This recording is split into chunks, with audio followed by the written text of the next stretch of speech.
नमस्ते फ्रेंड्स, कैसे हैं आप लोग। आप सभी को गणपति बप्पा मोरया, क्योंकि आने वाला है गणपति उत्सव। तो उसके लिए आप लोगों ने क्या तैयारी की है।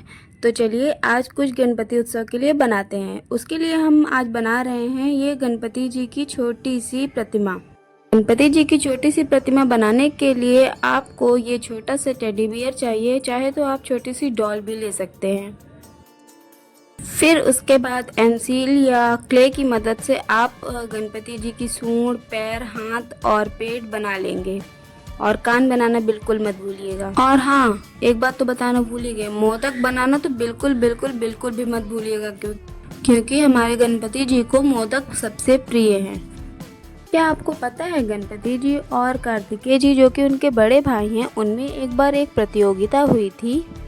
इस संसार की परिक्रमा कौन लगाकर सबसे पहले आ पाएगा। और इसमें कार्तिकेय जी बहुत खुश हो रहे थे, क्योंकि उनको ये लगता था कि उनका वाहन तो मोर है और बेचारे गणेश जी का वाहन चूहा। तो वो सोच रहे थे कि ये प्रतियोगिता तो वो ही जीतेंगे। ये सुख समृद्धि के साथ साथ बुद्धि के भी प्रतीक हैं। वो कार्तिकेय जी ये भूल गए थे कि गणेश जी के पास अपार बुद्धि है। पर ये क्या, गणेश जी ने तो पहले ही परिक्रमा पूरी कर ली थी। और ये देखकर कार्तिकेय जी बहुत क्रोधित हुए और बोलने लगे कि गणेश, तुमने ज़रूर ही कोई छल कपट किया होगा।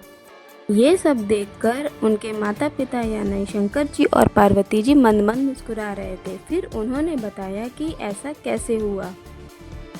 कार्तिकेय जी के क्रोध और जिज्ञासा को शांत करते हुए शंकर और पार्वती जी ने बोला कि ये सब बुद्धि का प्रयोग करने की वजह से हुआ है। कार्तिकेय, जहाँ तुम बल का प्रयोग करके जीतना चाहते थे, वहीं गणेश ने अपनी बुद्धिमत्ता से ये प्रतियोगिता जीती है और तुम्हें हार स्वीकार करनी चाहिए। हार स्वीकार करने में कोई बुराई नहीं है। फिर गणेश जी ने बताया कि भैया, जब आप संसार की परिक्रमा कर रहे थे, उस समय मैंने माता पिता की यानी शंकर जी और पार्वती जी की परिक्रमा की थी। मेरे लिए तो वो ही मेरा संसार है। उस समय वातावरण में हर्षोल्लास था और सभी लोग गणेश जी की प्रशंसा करने लगे। तो देखा आपने, जहाँ पर बल का प्रयोग करना चाहिए वहाँ बल का, और जहाँ बुद्धि का प्रयोग करना चाहिए वहाँ बुद्धि का। ये संदेश हमें गणेश जी ने कैसे दिया है। इसी बात पर चलिए सब लोग मिलकर बोलते हैं, गणपति बप्पा मोरया। आप लोग कमेंट में गणपति बप्पा मोरया ज़रूर लिखिएगा। गणेश जी के बहुत सारे नाम हैं, जैसे एकदंत, गजमुख, लंबोदर, विनायक। विनायक नाम उनको माता पार्वती जी ने दिया था, क्योंकि विनायक का मतलब है विशेष नायक।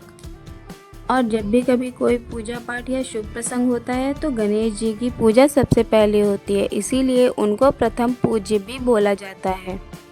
आप लोगों ने अगर गौर किया होगा तो शादी के कार्ड्स में सबसे पहले गणेश जी की ही फ़ोटो होती है।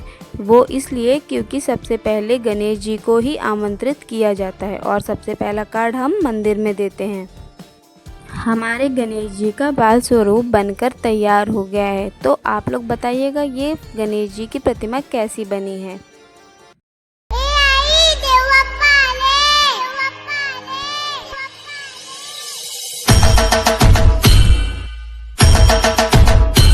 चलिए फिर मिलते हैं, तब तक के लिए गणपति बप्पा मोरया। भगवान गणेश जी आपके जीवन में सुख समृद्धि, शक्ति, भक्ति का संचार करें और आपके परिवार को निरोग रखें। Bye bye.